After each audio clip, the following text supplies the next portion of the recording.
Today we're talking to Kris McCabe, who is a full-time live-in caregiver for her grandma, Mary, who lives with dementia.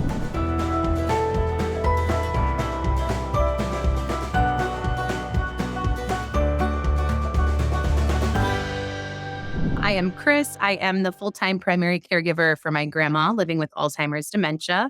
I have been her caregiver.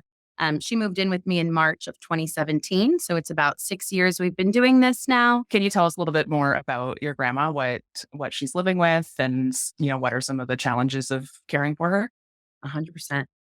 So my grandma lives with Alzheimer's disease, which is a progressive terminal illness when you get to the later stages. The disease constantly is changing. So through the 6 years, every so often, it's like this new, oh my gosh, what am I doing?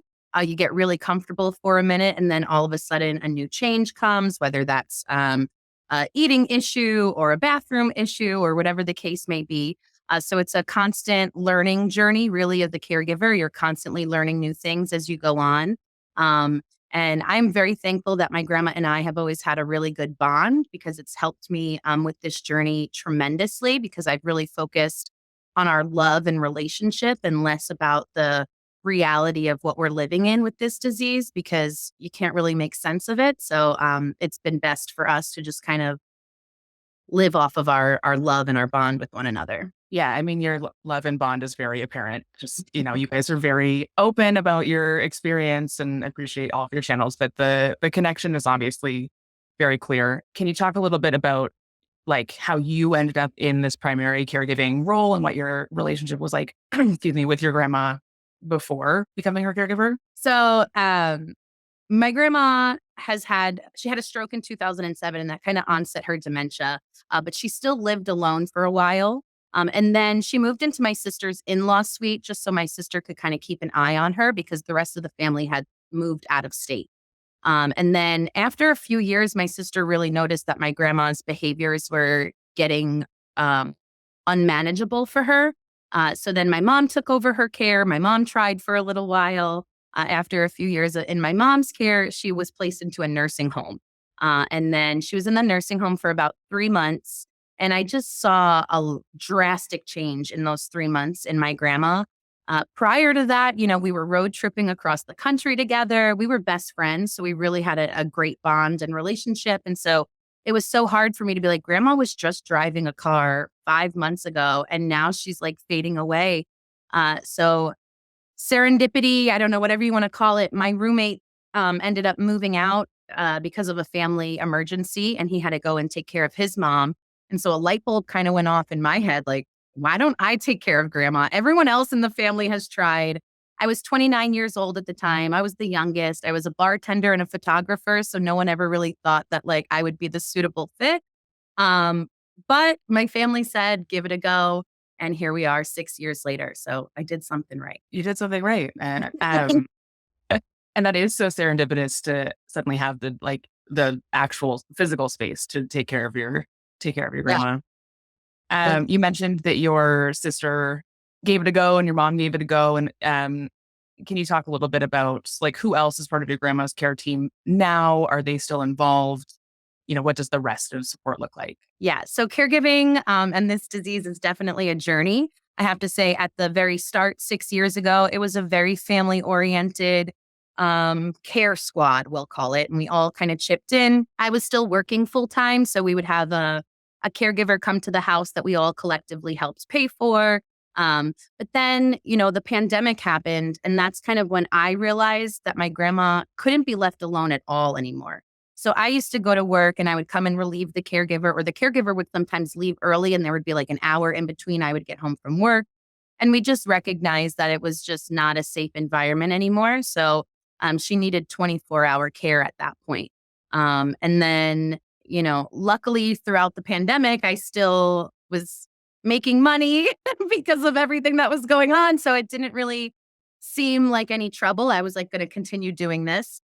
And then the world opened back up and I didn't know what to do with my grandma because I knew that if I went back to the position that I had, most of my paycheck would end up going to my grandma. Because at first we were only doing care 4 days or 3 days a week for 4 hours. I went to work from 10 to 2 at the photo studio.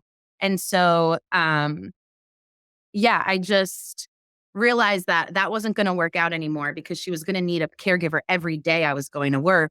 And my family was like, well, we can only chip in for the 3 days, so you'll have to cover the rest. And then basically I'd be working at my job for only to pay for a caregiver. So in my mind, it just made sense that I have to find freelance or do something else and stay with my grandma full time. So that's kind of how that happened. Yeah, I mean, I think what you've just said is a dilemma that a lot of caregivers and parents face. All of my income is now going to caregiving. So what's the alternative? Um, you mentioned looking at alternatives like freelancing. Can you just share a little bit about like what was the shift you made from bartending and photography to like how are you making money now? Yeah. So at first, my sister would watch my grandma on the weekends so I could go and do photo shoots. And it worked out really well for a while. Again, family dynamics can sometimes tend to change with this disease, and stressors come up and things happen.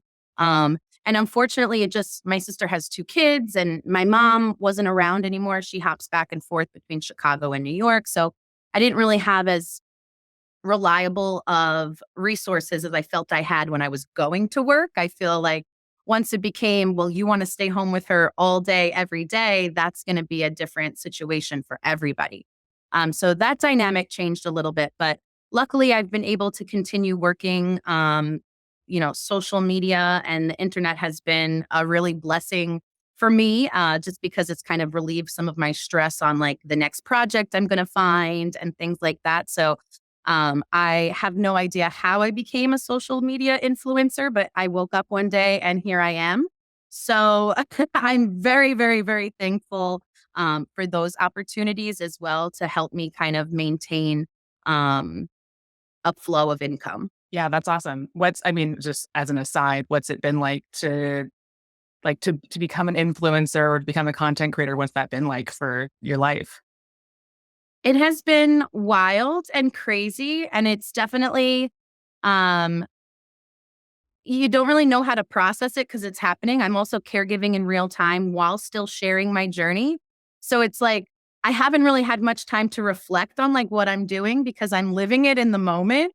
And so it's very interesting. I'll say that. It really has been a blessing. Not only just, the opportunities that have come for us, but the connections I've been able to make with people. I think that's really been my lifeline. Like, I don't know what just happened. But it's just been like my lifeline of being able to connect with people who understand and you don't feel so isolated and alone.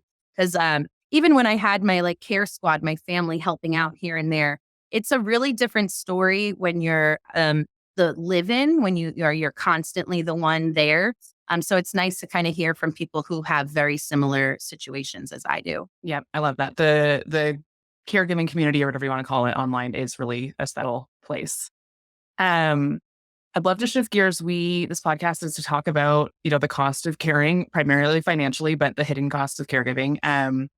And talk about a taboo topic, money. Can you share a little bit about like what types of things you spend money on as a caregiver for your grandma? Yeah. In the beginning, obviously, it was the in-home care. So that was a big chunk of the money.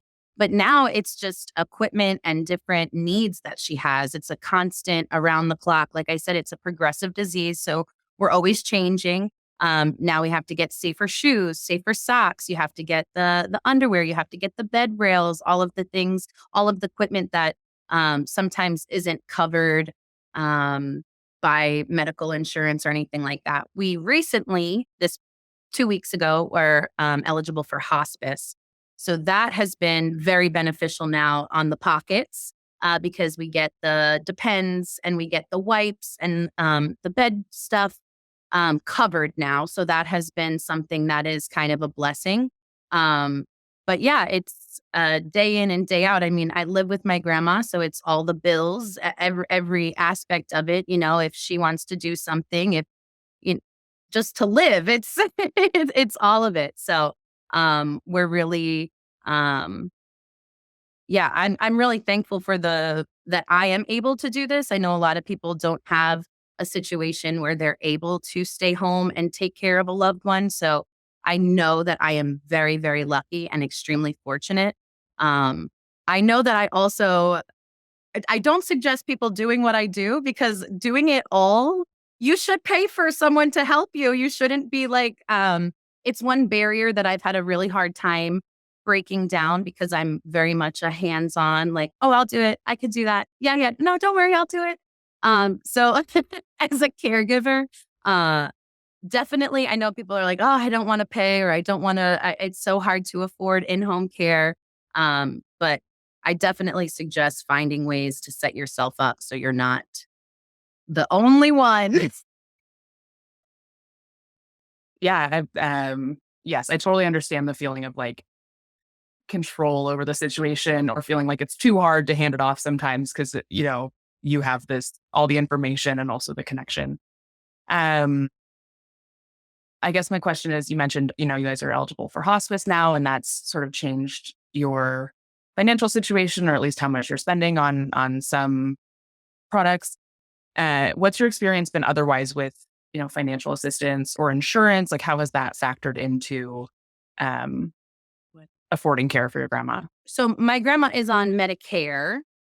She has Social Security and disability that she gets. It is not enough money to pay my rent and all the bills.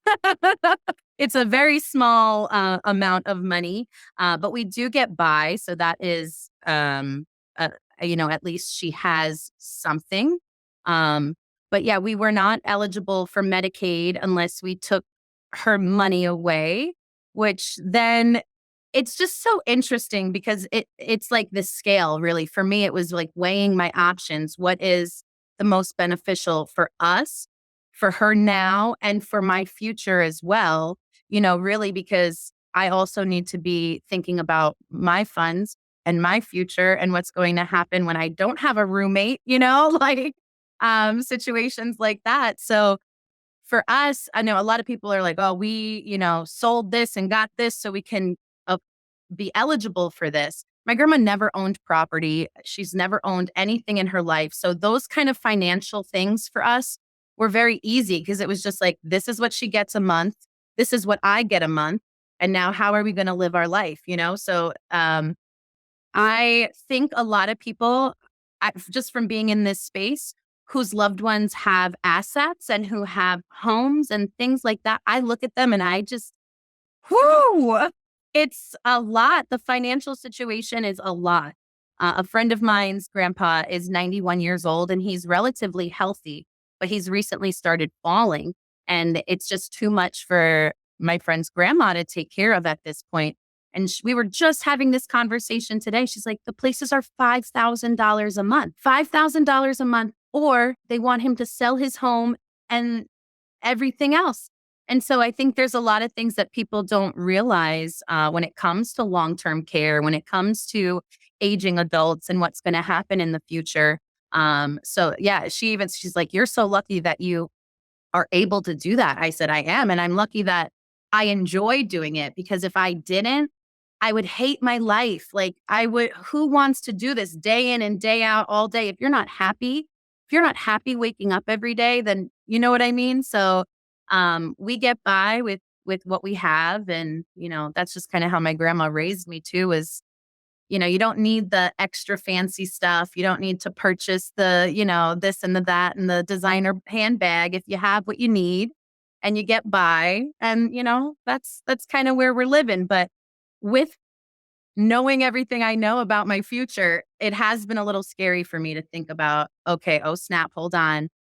What does my future look like? Because I'm 35 years old. I don't have forever to raise money for my long-term care, So it's pretty wild.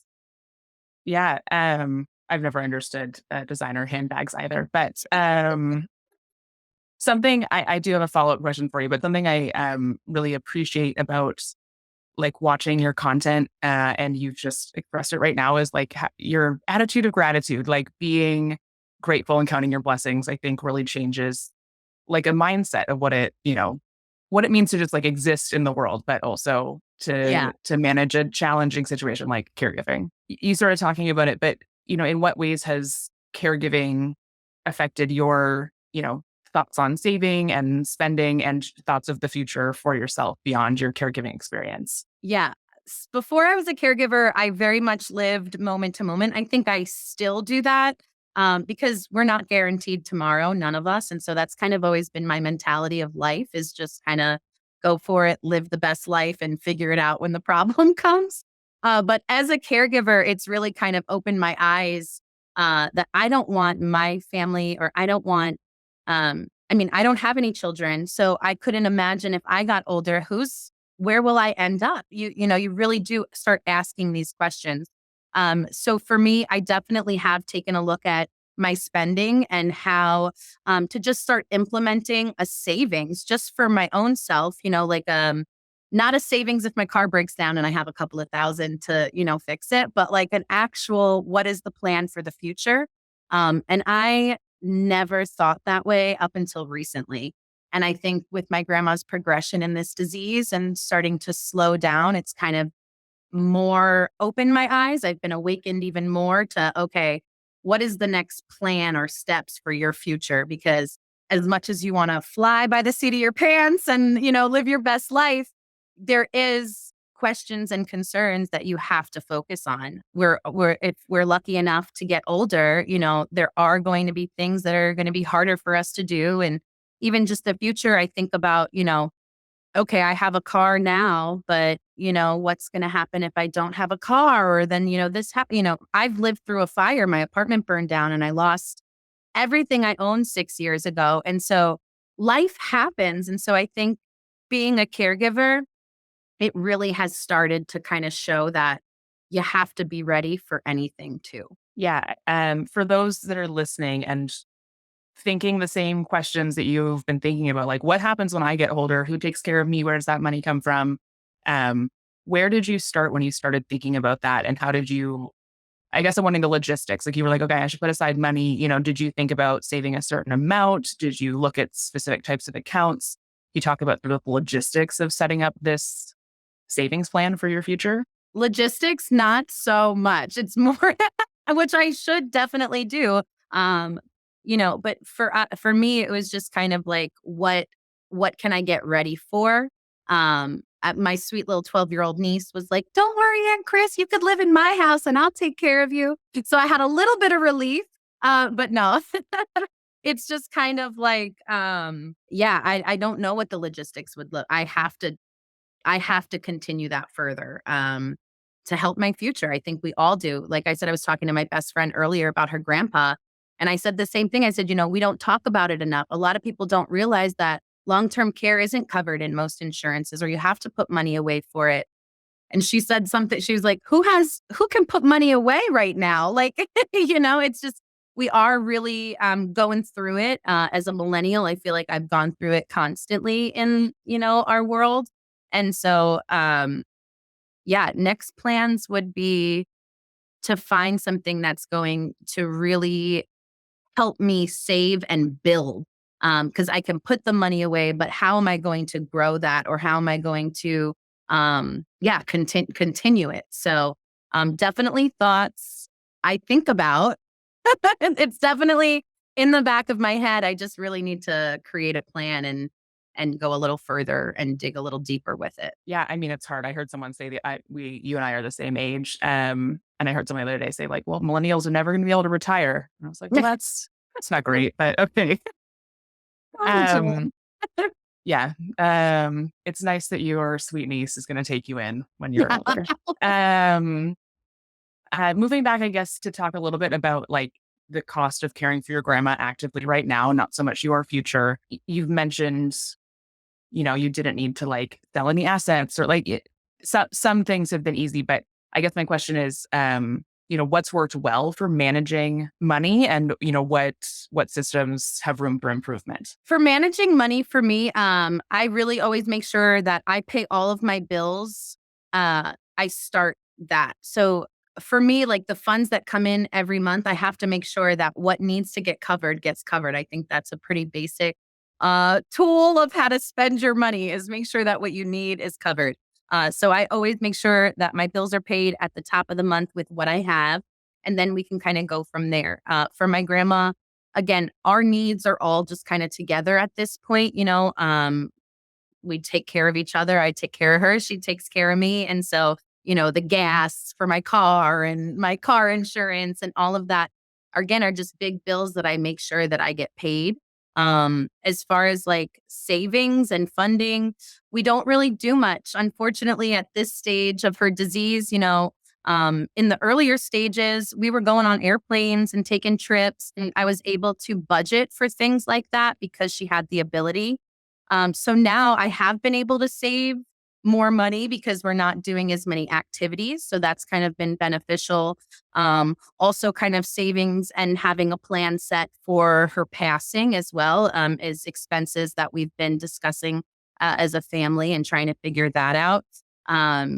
So, yeah, I mean, I'm definitely not the most technical when it comes to money and situations like that. Again, it's like that bartender mentality, like, okay, well, I have this much money right now. Let me pay that. And then I have to work for this. And that's just kind of how I've always continued and continue to do things. It's like, okay, I have to pick up a project so we can be good for next month, or, oh, it's someone's birthday, or, so that's just kind of how I live. It's probably not the most, organized or I don't know, beneficial way, but it's what gets us by and it's what works for us and has worked for me. So, yeah, there's a million different ways to budget and to save your money, but I like to get it all out of the way at the first of the month and kind of figure it out from there. So, Yeah, thanks for sharing that. I think, if it's working for you, then it's the best way for you. Do you use does this all just live in your head, or do you use pen and paper? Do you use an app? Yeah, okay. it's basically my Bank of America. Like, Yeah, I yeah. my mom instilled in me like checkbook mentality, like growing up in the late 90s, early 2000s, like get out your checkbook. So I very much do that digitally now. There's no real one place where I'm like writing and organizing. Um, but yeah, it's there, it's stored, compartmentalized in there for what I need things for. But I have to say, like, the digital age is so beneficial. I don't use any apps or things like that to help me budget, but I definitely deleted all of my subscriptions and things like that. I think you don't realize, like, sometimes you just sign up for all these silly things. So that was one budgeting thing that I did recently, was kind of go through all of it and get rid of all of that. Um, but yeah. This is the subscriptions that sneak up on me are the ones where you sign up for a free trial. You're like, yeah, I'll sign up for 3 days or 7 days of this $106 free like trial. Yeah, yeah. You're like, what is this app even? I guess not looking back because you're still caring, but like, what do you wish you've been doing this for a while now? What do you wish you knew at the beginning of your caregiving journey? At the beginning of my caregiving journey, I wish um I wouldn't have been so worried about the technical aspects of it all, the hows and the whys of how we're going to continue this. I think I got really so stressed out in those first 2 years when I was paying for the caregiver, and like the scheduling and the money situation and all of that was just so much at first. I think at first for us too, there was a lot of hands involved. So there was a lot of outside voices telling me where my grandma's money should go and what I should do with that money and how I should save for the future. But without really taking into account that I'm not getting paid. So why should I withhold $1,000 every month for, like, to me, that's just how I justified everything. And so I think, for me to tell myself in my earlier self is to listen to everybody else if they're not the ones involved in the everyday. You do just a great job on your own. You can budget, you can save, you can get by, you can live life. I think people don't realize just how much it takes and how much it's all of it. So yeah, I would tell little me to just not stress and to not worry about everyone else's opinion. Yeah, that's good. That can be hard. I think it's still hard. Like, no matter how well you know about boundaries or, theoretically setting boundaries, have you been able to set boundaries with your family? Do you have any like advice for other people that are struggling with the same thing? Lots of voices and lots of opinions? Yeah, I think for me, it's really expressing myself the best that I can with my family because everyone has a viewpoint. Like 2 weeks ago, when I went on hospice with my grandma, my mom was like, well, the pictures she takes, she looks fine. And so from a photograph, it might look like she's great and fine. Um, but yeah, I think for others going through similar situations is that your loved one best and really try to communicate your needs and your loved one needs to the people who are going to be involved in this as well. I think open communication is really important. I think that's something my family has struggled with. We don't like to really express ourselves fully. So we kind of just like, okay. And then you end up in situations like I'm in now where my family is going through drama. Like there is a lot of stuff going on and I'm not getting the help that my grandmother and I deserve because we didn't have that open communication when things started getting tougher. And I think that that's really important, whether that's money wise. I know money is one of those things. I see it in the social media land. It's like, my aunt wants all the money and this and that, da, da, da, da. And it's so hard because you are going to have all of those voices and everyone has something to say. But if you always just focus on the best interest of your loved one, that's going to be the most important. Y'all figure your stuff out, but right now as a caregiver, the person that is in need, everyone in the family needs to focus on that. Yeah, I think that's a nice way to frame it, that, it's not necessarily about you. It's not about your mom right now. It's not about your aunt that wants the money. Yeah, it's like, how can we center around the care recipient or your loved one? Yeah. Yeah. We like to ask everyone to close out these conversations, what is your number one tip for other caregivers? My number one tip for other caregivers is definitely to find support from like minded individuals, people who are really in your shoes, um, and people who are just willing to listen. I think as caregivers, people are often always wanting to share their advice or share their opinions. And sometimes it's nice to just be able to express yourself. This is what I'm dealing with. This is the situation I'm in. So that kind of goes for friends of caregivers too, is sometimes just listen. But as a caregiver, really find the support. I mean, find the people, find your group that just gets you. I'm very lucky. I have a certain group of people that at any point in time I could text or call up and just say, and they will be like, I feel ya. So I think that's really, really important as a caregiver. You got to maintain that support and maintain your peace. Think that's really important is don't lose yourself. I do this 24/7, pretty much 365, but I find time every day for me. I meditate, I journal, I do things that are really going to benefit my well-being. And I think that's really important is that you're caring for someone. Don't forget to care for you. Yeah, I think that's very important. Like you can't pour out an empty cup. I think finding time for you is important. I also think you're in sort of a unique situation, having somehow stumbled into influencing and having a large community online. But for someone who maybe isn't connected the way you are, do you have any like advice or resources or people that you might point them to? Like, how do you find your people? If you're like, I just started doing this, I don't know what to do. How do you find your people? Honestly, before I did the social media, I mean, I was on Instagram for 5 years. I had a few hundred followers, but I had started on Facebook in the Facebook community groups. And I know those can be overwhelming. But I really love Hilarity for Charity. That's kind of where I started going into the social media world, is when I found what they do. And they have drop-in support groups 7 days a week. And you can really find your little niche and what kind of who you're caring for or who you are, whatever represents you best. Um, and I think that's really important. I know that it's so overwhelming as a caregiver, but there are certain resources. So definitely check locally where you live if there's any caregiving groups around. I know my local library actually has a dementia support group, which is really cool. Most people wouldn't think that, that's where you would go to find it. But yeah, there's plenty of places. Also, aside from Hilarity for Charity, if you're looking for um, it depends on what kind of disease or what kind of caregiving you're doing, obviously.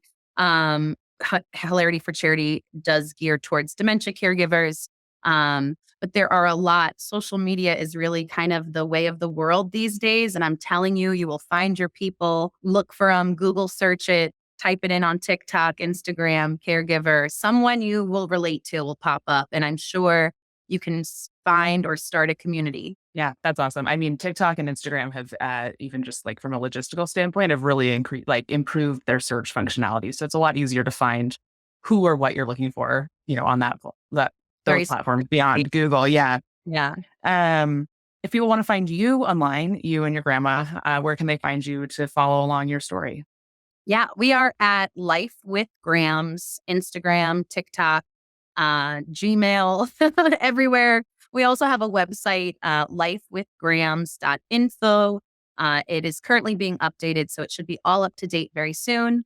And I'm excited to share that updated version with everyone. But yeah, Awesome. We'll make sure to link you, all over posts and all of this. Thank you so much for your time and all of this information that you've shared and being so open about your and your grandma's experience. We really appreciate it.